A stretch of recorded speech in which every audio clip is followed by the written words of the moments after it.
Alright, I'll edit out those first 15 seconds. Especially you guys in here in the back. The audio can hear you really well. So let's try not to miss out.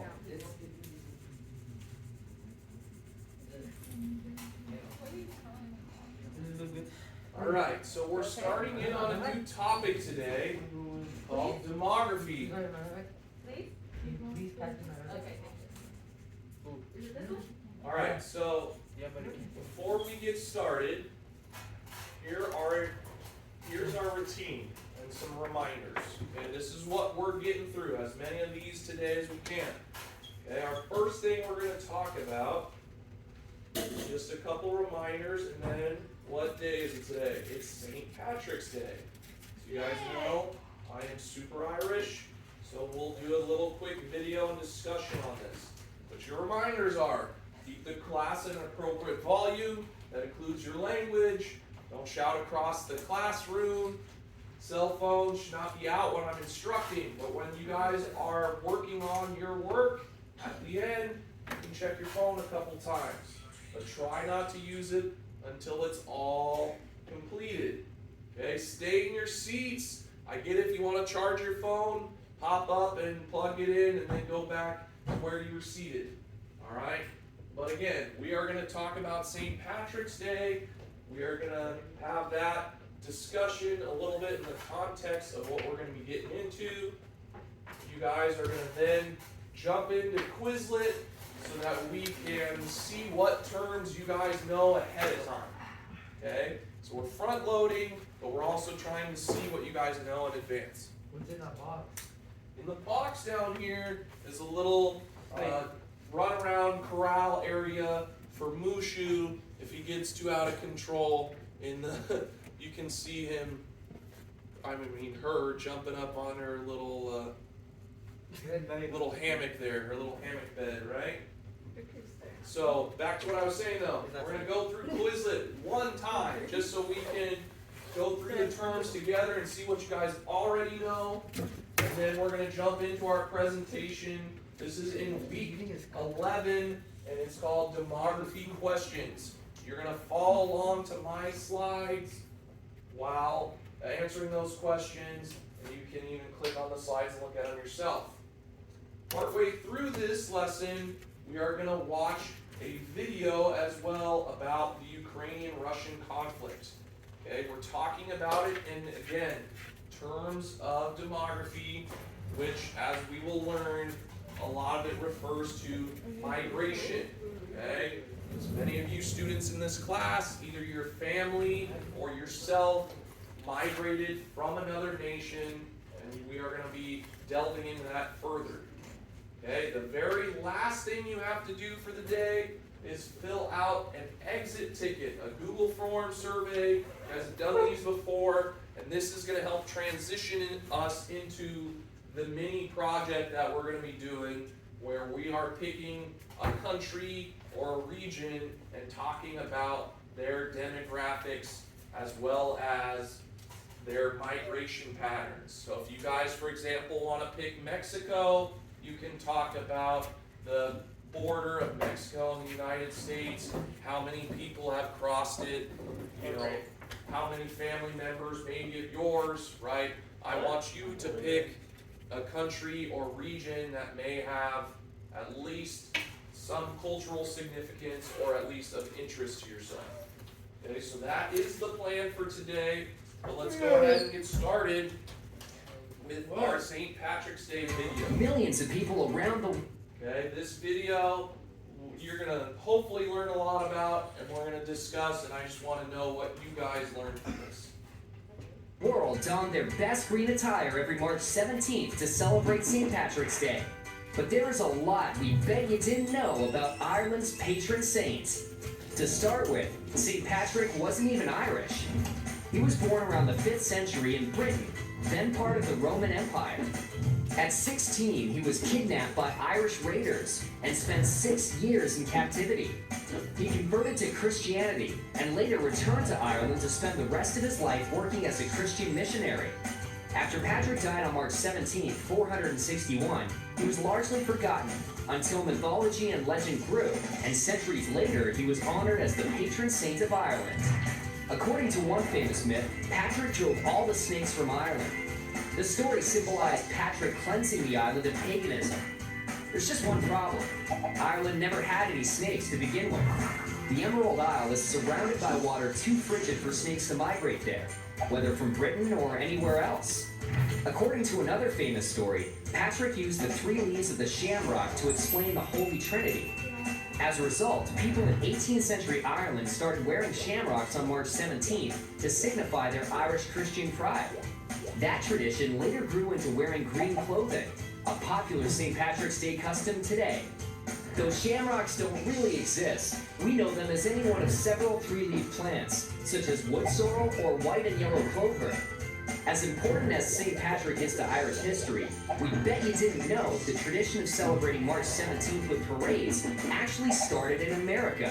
The parade tradition really took off after the Great Potato Famine hit Ireland in the 1840s, sending hundreds of thousands of Irish immigrants pouring into New York, Boston, and other American cities. The first record of a St. Patrick's Day parade in New York dates to 1762, when a group of Irish soldiers serving with the British marched a few blocks to a tavern in Lower Manhattan. Today is the largest and longest St. Patrick's Day parade, hosting close to 200,000 participants and nearly 3 million spectators each year. So this March 17th, we hope you'll be wearing green and toasting to some St. Patrick's Day history that we bet you didn't know. All right, real quick, can someone please share with me something that they found interesting or something that they just learned about St. Patrick's Day? You got something, David? Angel, you just get pinched? What'd you learn from the video? He's a girl. You learn anything? The clovers, right? Instead of the green shirts or whatever you have to wear to not get pinched, right? It started with the tradition of wearing the clover. Yes, Nevaeh. Yeah, he's British, and he was kidnapped by Irish sea raiders, and as we'll get into, he was forced to immigrate to Ireland. Okay? So, you guys saw something else, right? You guys saw about the St. Patrick's Day parades are actually from the United States, right? So, my ancestors, okay, my Irish side of the family is the Carsons, okay? So in the 1840s to 1880s, I'm not exactly sure, I'd have to look back at Ancestry.com, but my ancestors migrated to the United States through a place called Ellis Island in New York. Okay, that was the immigration center of the United States for a very, very, very long time. It's now closed, but you can still visit it if you want to go tour it. It's now a historical monument. But my family came through Ellis Island, and then they moved to Chicago. Chicago is one of the massive, massive epicenters of Irish people, as you guys will learn more in your U.S. history class. Then, how did I get here? Well, my mom and my grandparents moved out first to Pueblo, Colorado, and then down to San Diego from there, because my Grandpa Carson, he was an engineer, and he built vaults for banks and for prisons. He helped construct prisons. So a little information about myself. So I thought this was really relevant to include today, because it'll help us talk about not just immigration to the United States, but immigration all over the world.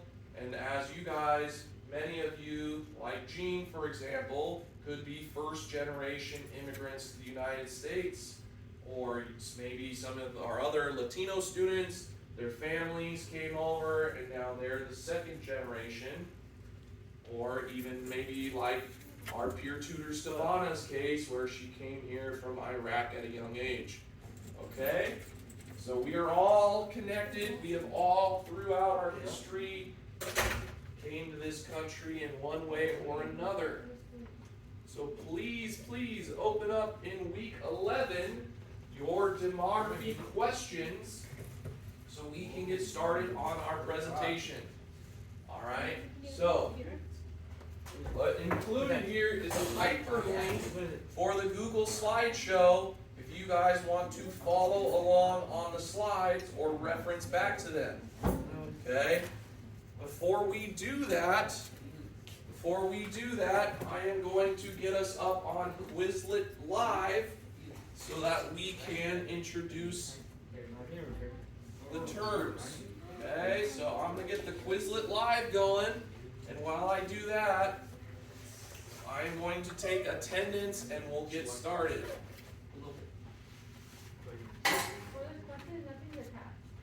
So I'll fix that in just a second here while I get you guys your code.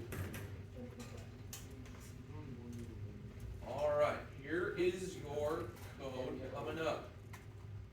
Classic Live, individuals, and we are going to answer the term with the definition. Turn that off for you guys, my apologies. So please log on to that while I get attendance. And then get your guys' assignment opened up. Still recording? Oh, there you go. So go ahead and log on there. I only got one person so far. While you guys are logging on, I'm getting your attendance.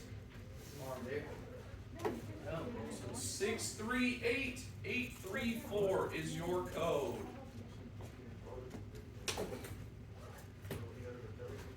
All right.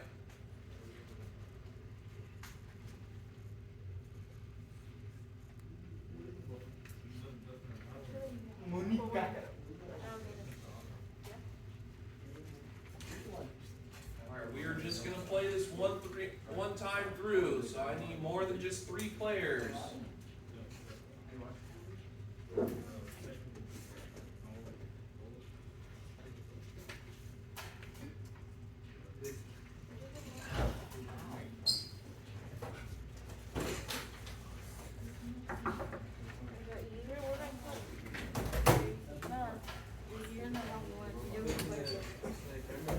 Alright, I've got 4 players.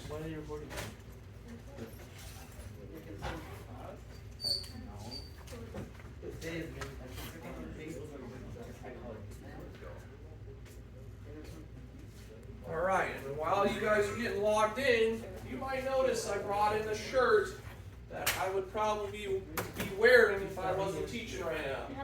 It says keep calm and leprechaun. Alright.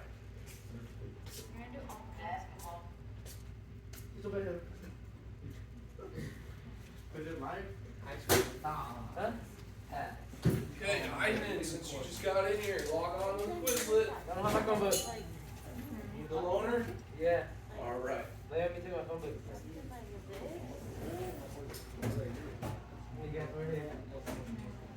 Not as big. Yours is bigger. Alright, I have 8 people on there. I need a few more. There you go. The charger. Alright, I'm looking for both angels. I'm looking for Luis. Looking for Ian, I believe. Okay. Yep, Quizlet.com/live. We're going to play this one time through, and we'll get started on the slides.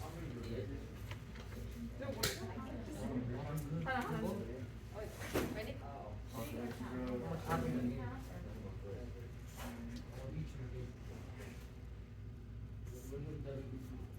Should put the heart here.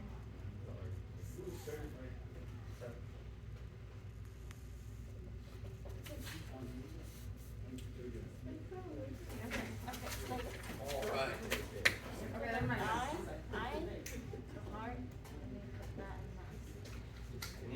else still need more time? Okay, let's go ahead and get started. Yeah, right there, Alright, here we go. Alright, I'm gonna be coming around to check you guys, see what you're seeing, see what you're thinking. If you have any questions, let me know. Yeah, I'll let you go real quick before we jump into the lesson. So, yes. I have snacks, which I'll give out. Not drinks. I'll probably start buying a case of water for you guys. I have. Yeah. So urban and rural. Rural means farmland or outside the city. Urban means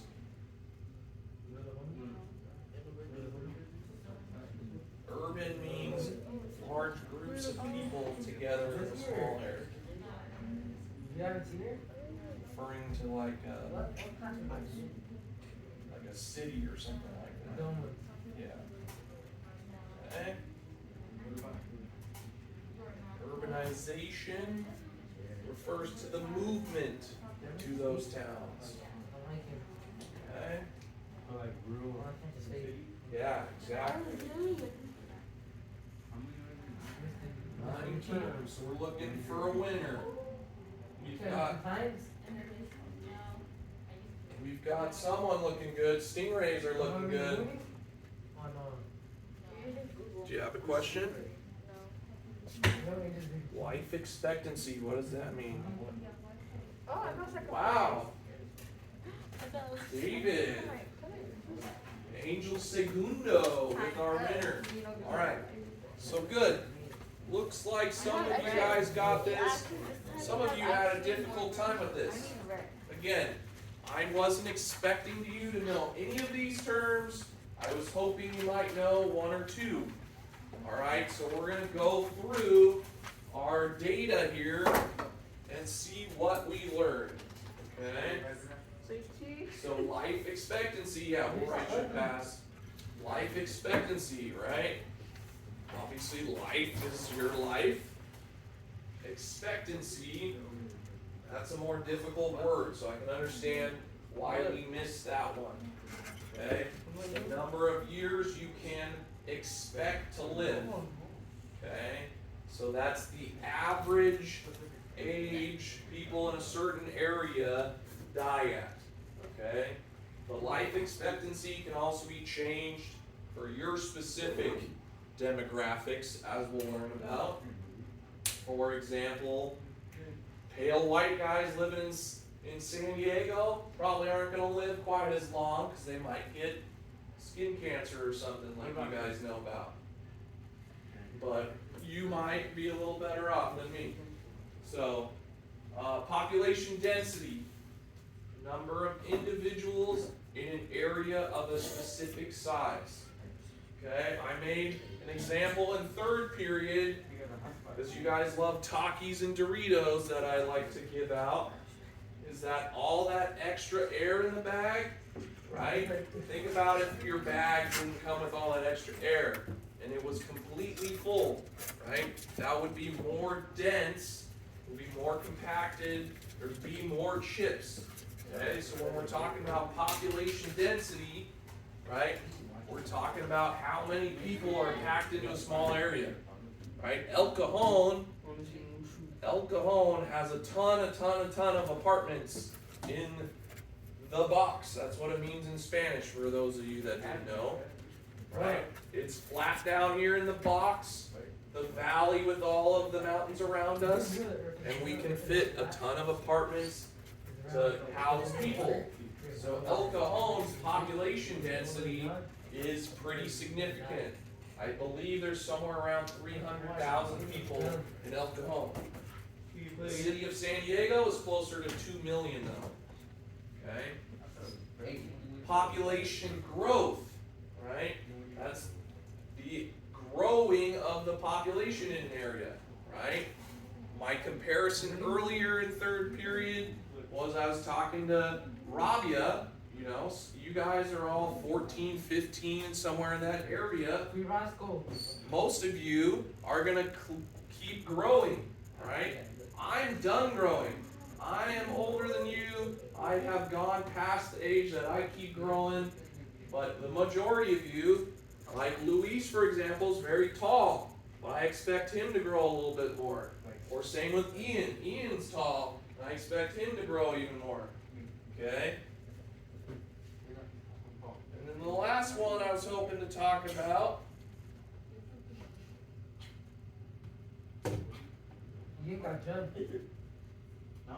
is immigration versus emigration. Okay? As a precursor to what we're talking about, right? Is that when you immigrate, I-M-M-I-G-R-A-N-T, you are coming to this country, right? But you are emigrating from the country you came from. So for the example of St. Patrick's Day, my ancestors emigrated from Ireland, as well as Scotland and a bunch of other European countries, and immigrated to the United States. Yes, sir? A lot of Mexicans did that too. Yes. So without being rude or being insensitive, right? You guys know the term illegal immigrant, right? Those are people that cross the border without giving the United States all of their paperwork and are living here. My great grandma, she's an illegal immigrant. Right? But then what happened? She probably had a child here, right? She had a kid here who then got birthright citizenship. Okay? I lived with my grandma for a long time. Only when I go to Mexico. So she's back in Mexico now. They caught her. Really? Oh. Sorry. It's not funny. It's not funny. I apologize. You should not have left. I'm sorry. But, anyways, okay, so that's the difference. Is you are an immigrant when you are in the new country, but you emigrated from the other country. So we're going to jump into that some more here in our slides. Alright, so get back to week 11 and refresh your demography questions page, and it should load properly this time. Alright? Okay, so as you see, we are going to get through, and let me write this past for Angel. As you see, we have about 12 questions to get through. Okay? We are probably not going to finish this today, as third period didn't. But I want you guys to follow along and try and answer as many questions as you can. Did I see it? I said my mistake, B word. Oh, now let me answer, nice part. Alright, here you go. And when we get back, It's not even get that open. big. Alright, Dad. so again, the slideshow is linked here if you guys want to follow along. Okay, otherwise, follow along on the screen and answer the questions on your Chromebook. Alright, so the first thing we're going to be doing is defining demography. Alright. Week 11.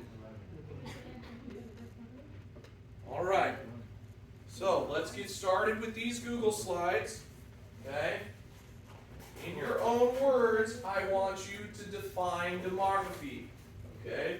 It is the study of populations in an area.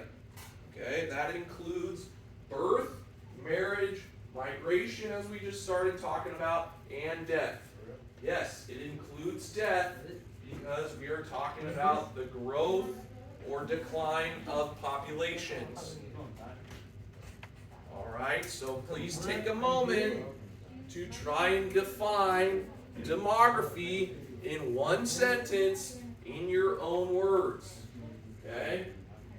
Don't want to see anybody copying and pasting this later when I am grading you. Yes, sir. Oh, yeah, he did. That was the last. He's done. Yes. I learned from him too. Okay, demography questions again is what we're working through. Okay, so keep calm and leprechaun and let's get through our slides for today. Okay. Because it's not professional for me as a teacher to be wearing t-shirts. Usually I only wear t-shirts when it's like a Braves t-shirt or something like that. Like tomorrow, oh, as a reminder, we have our assembly tomorrow. Okay, so I will be wearing a red Braves t-shirt. And I encourage all of you guys to wear red because it's code red tomorrow. Okay? Alright, so again, this is probably the term that most of you guys know from previous courses in middle school, for example. Population. The total number of people living in an area. Okay, population is all of the people in an area. Obviously, this photo is pre-COVID, pre-pandemic, because you don't see too many parades like this going on. Maybe today in Chicago, there's a parade this big, but, and maybe you've heard that they dye their river green on St. Patrick's Day.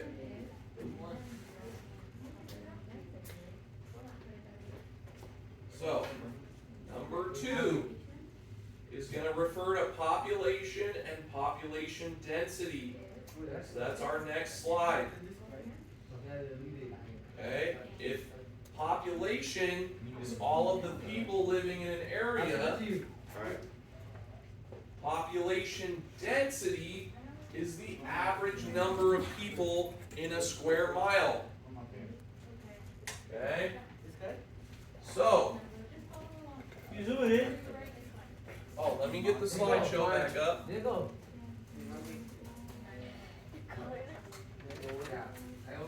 So, What? most of you know, and several of you are in my other classes, right? I also co-teach math. Don't care. You might not care, but I care. Thank you, Luis. Being good. All right. So today I'm going to make you guys do a little bit of math, right? As a co-teacher,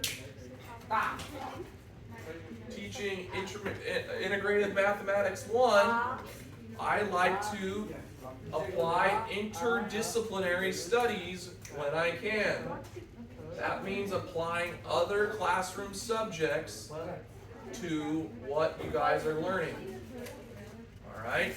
So, for number 3, you guys have a math problem to do. You are going to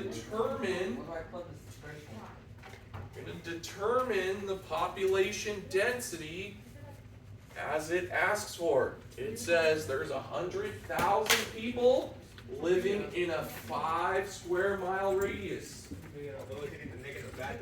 No, you gotta go, Saul. You following along? Yeah. Bye, little girl. Bye, Saul. Little girl. Alright, so I have shared the math problem on the board for you. Okay, so somebody help me out. Somebody do 100,000 divided by 5. 20,000. Nice. I don't remember. So the population density of our area is 20,000. Okay? So, what is the population of our classroom currently? We've got 2, 4, 6, 8, 12, 15. Okay, including myself, right? There is 15. So our population of this classroom is 15 people. In case you're wondering. Obviously, I don't know the exact square footage of this classroom, so I won't make us do the problem in terms of our class. But maybe I can find that out later. Alright. So you want your next questions. Again, don't stress about getting every answer right now. I will give you guys a little bit of time tomorrow for us to finish this up as we start on our mini project.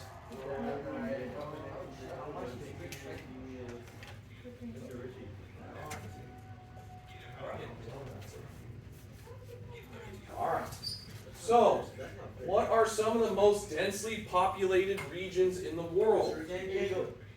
San Diego is up there. It is a very populated city. Maybe LA. Okay, yes. You looked up at the map, as we have been doing in our course for quite a while. You saw that the darker areas signify the most populated regions. Right? So as I see it, and I think Angel David saw it, right? He said Beijing, or China, as we like to talk about in this course, is one of the most heavily populated areas. I'd also mention India. Okay? India has over 1 billion people itself in the country. And it's a very large country as well, but over 1 billion people themselves. Alright? So, the next question asks you guys to list 5 cities, countries, or regions that you think are very heavily have a high density population, I should say. Okay? So I want you to answer number 4 with 5 places that have the highest population density. Hey, it's language, guys. Hey, there's one warning. Alright? So, go ahead and think about this. I'll give you guys a moment. Try to think of 5 places. Okay, here's an idea of one. Where did I go this past weekend for a wedding? You went to Washington. Washington, D.C. That would be a great place to put down. My wife went to Washington. Okay? Oh, did your wife go? Yes, she did. We absolutely did at the wedding for the people going down the aisle. It's not dirty, bro. Why you ask that? I'm saying if they class at the audience. It's a married couple.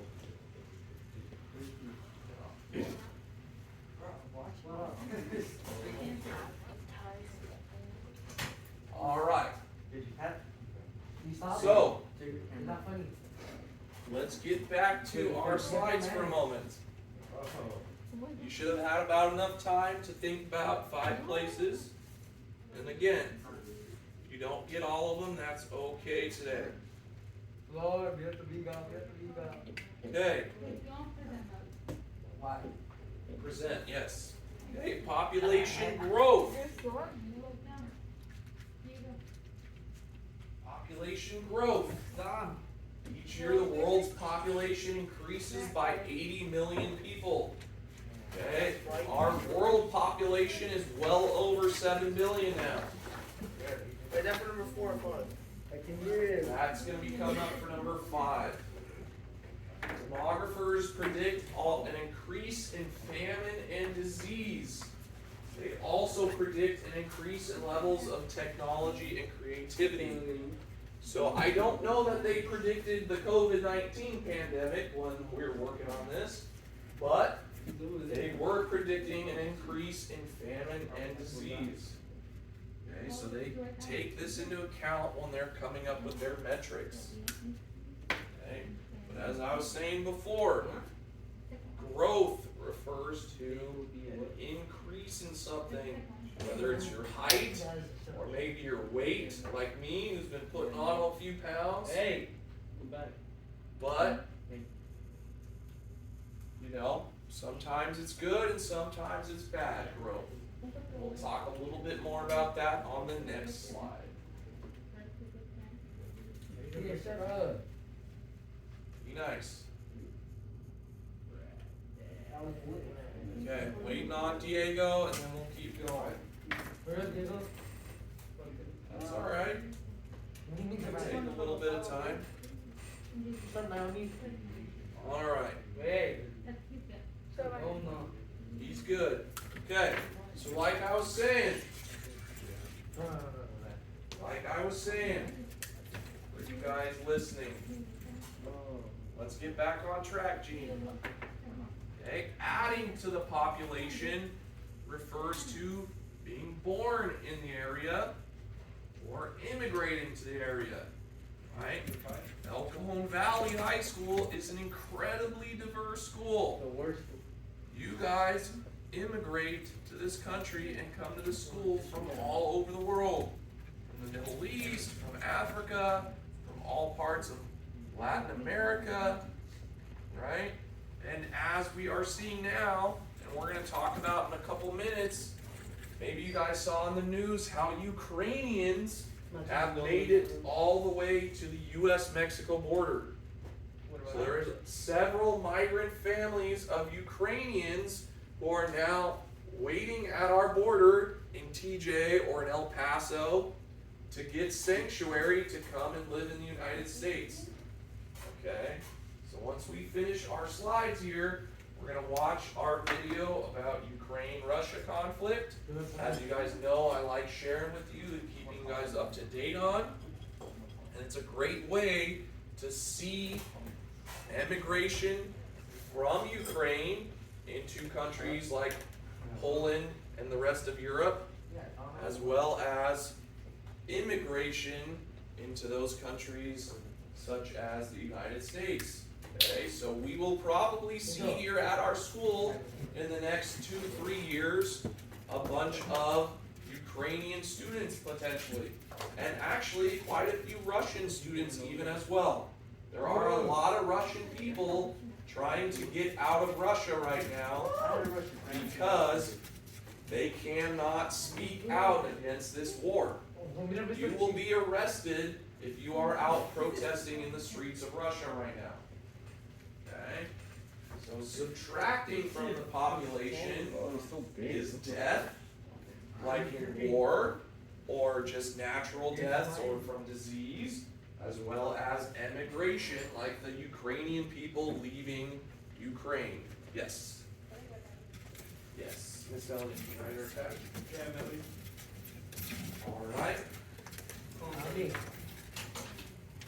So, again, I'm not going to make you do any more math, but here is a formula to determine the growth rate of population in an area. I think I'm out officially. So your growth rate is immigrants plus birth rate minus immigrants and death rate. That is your growth rate. Okay, so every year this is calculated. Or more often it's calculated by the census. But we won't get into that. Alright. So, the last terms you guys are learning about is urban, urbanization, and rural. Okay? So, the densest concentrations of people, as we saw in that map, are in East Asia, Southeast Asia, Europe, and northeastern United States. Or North America if you include Canadians. Okay? Urban areas are cities or towns. Okay? They are obviously growing twice as fast. I didn't take a seat, buddy. Growing twice as fast as rural populations, right? Nobody wants to be a farmer anymore. Everybody wants to come into the cities and work with technology, become an engineer, become a social media influencer, or whatever you guys That's on TikTok. want to do. On viral. Create TikToks like Diego over here. Yes, sir. So urbanization is the growth of these city populations and people leaving the rural countryside. Okay, that is your last term there.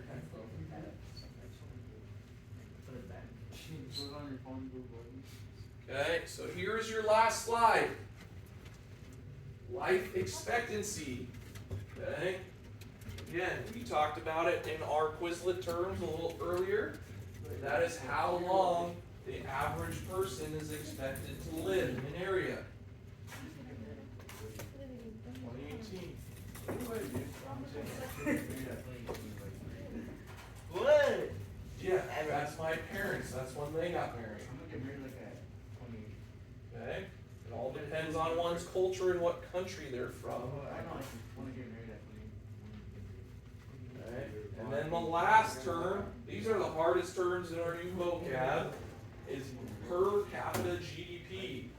Okay? When we were talking about economics earlier in this course, we learned about gross domestic product, which means the economic influence a country has, how much wealth there is in the country. So per capita GDP, per capita means per person. So that's when the wealth of a country is determined by how much an individual has. Okay, so that's the average. All right. Get up. So again, don't stress if you did not get through all these questions. We're going to keep working on these tomorrow as we prepare for our mini project. Alright, so now I want to play this video. Okay? I expect you guys all to follow along with this video, as you guys, most of you, seem pretty interested and pretty heavily involved in the Russia-Ukrainian conflict. Okay? I don't support none of them. I don't support war at all, and we will see some unique experiences.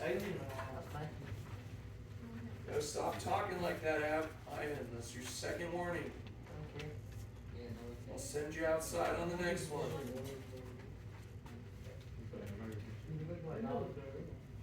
Alright, so please follow along this video. I included the link to it on your Schoology if you want to refer back to it later.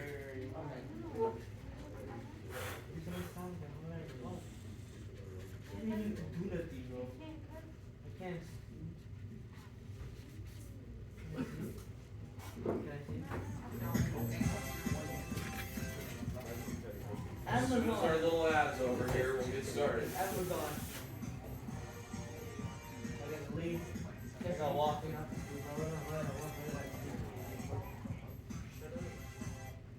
What?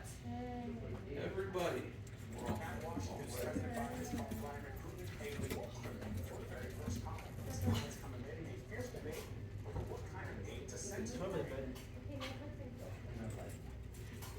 Alright. Sorry about that. We fixed it. Not everything loads perfectly.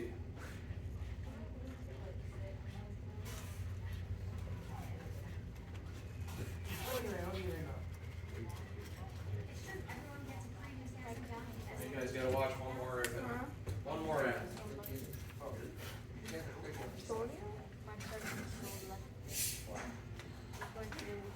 Alright, so this video is from CBS News, and they are in Poland. As I said, the ad is almost over. Relax. Here we go.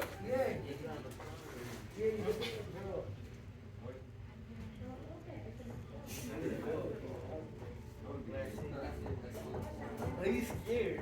Welcome back to CBS Mornings. The United Nations says 3 million Ukrainians have now fled their country since the start of this Russian invasion. You know, it's day 20. The majority of those refugees have crossed into Poland, many to a checkpoint near the city of Medyka. CBS EV News anchor and managing editor, that's Nora O'Donnell, is reporting from near the Polish border with Ukraine. Nora, good morning to you. I watched your pieces last night. It's the thing with the children that gets to everybody every time. Gail, you know, as a mother and as a grandmother, I mean, it's hard to travel with children. Imagine traveling for days with no food and with water. I mean, it's just been tough to talk to many of these mothers and kids. And you know, as this war escalates, the more Ukrainians are leaving their homes in search of safety. And there's people all over the world that are coming here to this country to try and help those millions that are fleeing the war. Every day they come by the thousands, women and children bringing whatever they can carry out of the war zone. Alona and Katya traveled from hard-hit Kharkiv with their 3 young children, going hundreds of miles without food to settle in a country they barely know. At the border, volunteers serving hot meals line the path, waiting for the cold and hungry. Volunteers like Cami, who came from Chicago with United 6. The whole world is watching right now, trying to figure out what it is that we can do. These people really need a lot more support and just acknowledgement of like, we're here for you, we support you, we stand with you. They're feeding people like Masha and her 5-year-old son, Benjamin. How are you doing? Pretty cool. Oh, I'm sorry. Her husband is back in Sumy, one of the cities under assault by Russian forces. I'm sorry. And as the war rips families apart, Ukrainians are bringing whatever family they can, and helpers are waiting for them too. About how many pets do you think you've treated here? Oh, 500-600 the last 600 pets. last week, I think. And what are you treating them for? Yeah, the hypothermia, The pets are freezing cold. the pets are freezing cold. At the border, families stop to rest and recover before moving on to the next refugee center. They can grab diapers and shoes or toys for the little ones. We found this Polish soldier helping Yulia, holding her child in his arms, lightening her load, if only for a little while. But amid the kindness, there are those trying to take advantage of the vulnerable. It's very obvious from the it's old guys, right? So, I'm gonna preface this for a second. Listen up, okay? This is a little bit graphic, and this really epitomizes to me the horrible atrocities that you see in war. Okay, so I apologize in advance if this bothers you a little bit, but this is the hard truth, okay? It's not just the fighting, it's not just the bombing and killing of people. There are people that take advantage of women and children and all sorts of stuff during war. Okay, people always try and find ways of making money or getting what they want, no matter how cruel or sick it is. Trying to pick young girls, so you can assume it's Old guys trying to get young girls. yeah. Mohammed Rafat is with the United Nations Organization for Migration. He says they're increasingly concerned about trafficking of Ukrainian women. Have there been arrests for human trafficking? Yes, Here. yes.